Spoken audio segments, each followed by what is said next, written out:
Hello, today we're talking about 3 more days until January 1st, and we are clutter people. So let's get our clutter picked up before the new year. Don't wait till the new year.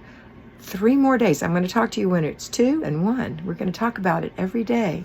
So today, look around, do your clutter stops, which is picking it up, not passing it up, and then also declutter in your zone. The zone we're in this week is zone 5, the living room.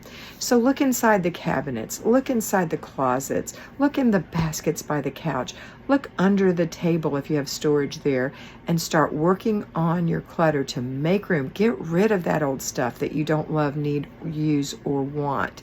Get rid of it. Now, don't want it just because you want it. Don't be a baby. Get rid of this stuff that you're not using and learn to live in a streamlined home. I'll see you tomorrow. Make it a great day.